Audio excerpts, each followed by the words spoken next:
The political world was still reeling from Charlie Kirk's assassination just a year earlier. The shockwaves of his death had not yet faded, and the wounds in the political landscape remained raw and open. Then, Candace Owens ignited a new firestorm, thrusting herself into the center of controversy once again.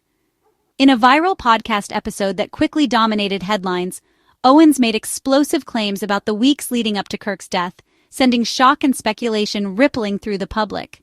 She alleged Kirk faced immense coordinated pressure to change his political stance on Israel, suggesting a campaign of influence that reached far beyond public view.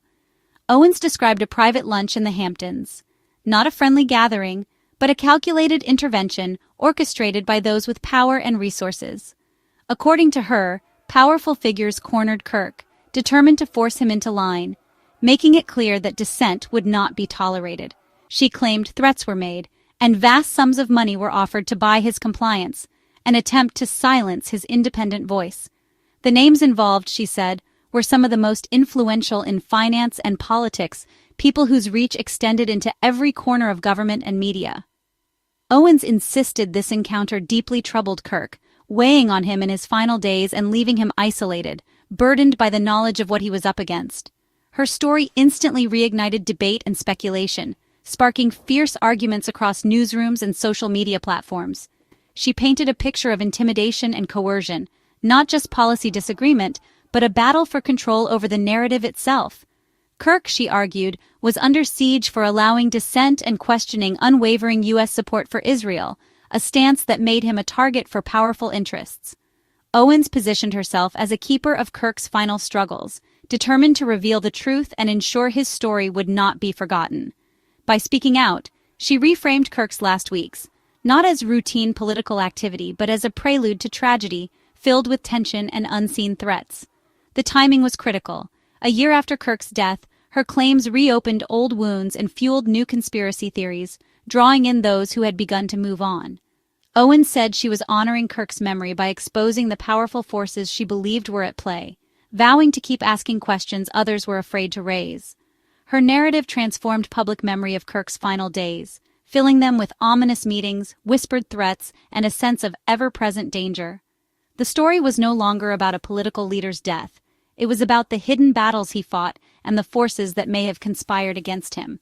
Owens's allegations cast a shadow over the official narrative, suggesting Kirk's independence and refusal to yield made him a target for those threatened by his dissent. The public was left to wonder, was Kirk's death the result of a lone act, or something far more sinister, orchestrated behind closed doors? Owens's claims ensured the controversy would not fade quietly, but would instead echo through the halls of power and public opinion. The debate over Kirk's final days was reignited, with new questions, fresh suspicions, and few concrete answers to satisfy a restless public. The stage was set for a battle over truth, power, and legacy, a struggle that would shape how history remembers Charlie Kirk and those who stood beside him. At the heart of Owens's story was the Hamptons intervention, a gathering that would come to symbolize the immense pressure and stakes at play in the world of conservative politics. She claimed billionaire Bill Ackman led a high-pressure lunch, joined by Seth Dillon and others, to force Kirk into a pro-Israel stance, making it clear that dissent would not be tolerated. Owens alleged Kirk's platforming of Israel critics at Turning Point USA events alarmed these powerful figures, who saw it as a threat to their influence and agenda. According to her, Ackman didn't just disagree. He yelled, threatened, and even offered money to buy Kirk's compliance, escalating the confrontation to an almost unbearable level. The meeting, she said, was psychological and financial warfare, a battle fought not just with words but with power and resources. Natasha Hausdorff of UK Lawyers for Israel was also named as a participant, allegedly screaming at Kirk and adding to the intensity of the moment. The inclusion of Seth Dillon suggested a broader effort within conservative media to enforce ideological purity, hinting at a network of coordinated pressure. Owens described a coordinated campaign to silence dissent, not just a single confrontation, but a systematic effort to control the narrative. Kirk, known for his boldness, was cast as a victim. Ambushed and shaken by the experience, his confidence deeply rattled. Owens insisted this meeting was a turning point, where Kirk realized the true nature of the forces arrayed against him, and the personal cost of standing alone. The alleged intervention became a pivotal moment in her narrative, setting the stage for the tragedy that followed and forever altering the course of Kirk's journey. The story painted a stark picture, a young leader's intellectual curiosity colliding with the rigid demands of power and the heavy price paid for questioning the status quo. Owens's account suggested the cost of dissent was higher than anyone realized, with consequences that would echo far beyond that single afternoon. The Hamptons' lunch, as she told it, was the moment the battle lines were drawn, and the struggle for control became unmistakable. The fallout would haunt Kirk's final days, leaving a legacy of conflict, regret, and unanswered questions. Bill Ackman responded swiftly, wasting no time in addressing the controversy head-on. He forcefully rejected Owens's allegations, making his position unmistakably clear to the public and the press. Taking to X, Ackman called her claims totally false and slanderous, emphasizing the seriousness of his denial in a highly visible forum. Ackman insisted he never threatened Kirk or anyone at Turning Point USA, stating unequivocally that such behavior was not in his character. He described the Hamptons' lunch as cordial, not confrontational, painting a picture of a routine social gathering rather than a heated showdown. According to Ackman, it was a respectful discussion among young conservative influencers about politics and foreign policy with no hint of animosity. He flatly denied ever yelling at Kirk or raising his voice in a way that could be construed as aggressive. Nor, he said, did he offer money to sway Kirk's views or attempt to buy influence in any form. Ackman acknowledged concerns about shifting conservative views on Israel, but framed his conversations as genuine dialogue, not coercion or manipulation. He went further, accusing Owens of fabricating a damaging story for attention and personal gain. Ackman's detailed rebuttal reframed the encounter as a spirited debate, not a hostile intervention or an attempt at intimidation. By labeling Owens's claims as slander, he raised the stakes, making it a battle over reputation as much as truth, with legal and personal consequences looming. His supporters and much of the media quickly echoed his version, amplifying his defense across platforms. The controversy became a public standoff, Owens' dramatic narrative versus Ackman's categorical denial, each side rallying its own audience. The public was left to choose between two irreconcilable accounts, with opinions sharply divided and social media abuzz with speculation. The truth of what happened at that lunch remained elusive, shrouded in conflicting testimonies and unanswered questions. The battle lines were drawn, and as the debate raged on, the story only grew more intense and polarizing. The controversy unfolded in the shadow of tragedy. On September 10, 2024, Charlie Kirk was assassinated at a public event in Utah. He was just 31, the founder of Turning Point USA, and a major force in conservative politics. The nation mourned, and a suspect, Tyler James Robinson, was quickly arrested. Authorities described Robinson as a disturbed individual, not a political actor. For a time, Kirk's death was seen as a senseless act by a lone gunman. Tributes poured in from across the political spectrum, including from Bill Ackman and Israeli Prime Minister Netanyahu.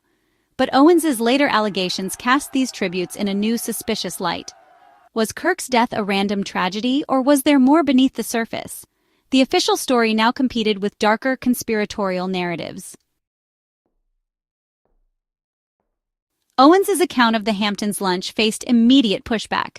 Andrew Colvett, executive producer of The Charlie Kirk Show, disputed her claims, citing colleagues who described the meeting as cordial, not confrontational.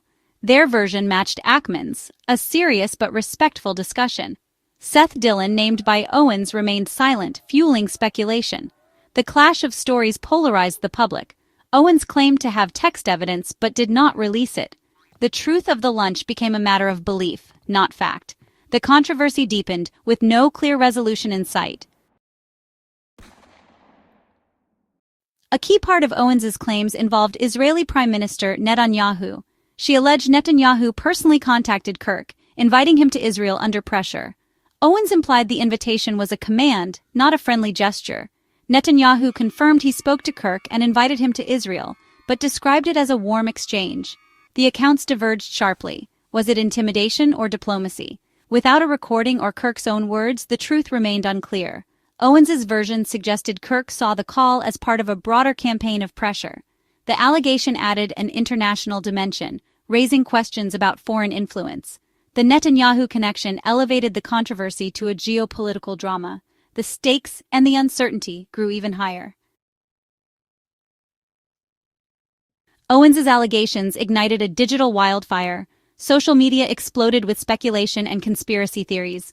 The hashtag #KirkConspiracy trended, with thousands linking Kirk's death to pro-Israel forces, despite no evidence. The convicted killer was dismissed by some as a patsy. Owens' claim of text evidence, never released, fueled the fire. Denials from Ackman and others were dismissed as part of a cover-up. The tragedy became content for a sprawling online mystery.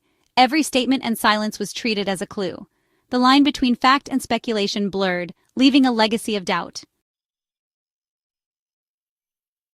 Owens's claims forced a re-examination of Kirk's legacy. Once seen as a steadfast conservative, Kirk was now portrayed as a leader questioning orthodoxy. Owens suggested his willingness to allow debate on Israel brought immense pressure. Kirk's image shifted from ideologue to embattled independent thinker. The controversy exposed deep rifts within the conservative movement. Was Kirk punished for his intellectual curiosity? His legacy now hangs between competing narratives. The debate over his final days became a debate over the soul of conservatism. The firestorm over Kirk, Ackman, and Owens is a case study in modern media power. Today, individuals with large platforms can shape reality as much as traditional news. Owens's podcast episode challenged official accounts and captivated millions. The battle for narrative now plays out on social media, not just in newspapers. Compelling stories often outweigh factual evidence. The controversy tapped into public anxieties about money and influence in politics. Are movement leaders truly independent or beholden to donors? The truth of the Hamptons lunch may never be known, but the impact is undeniable. Kirk's legacy, the conservative movement, and the nature of public debate have all been reshaped. In the digital age, anyone with a platform can build or destroy a reality.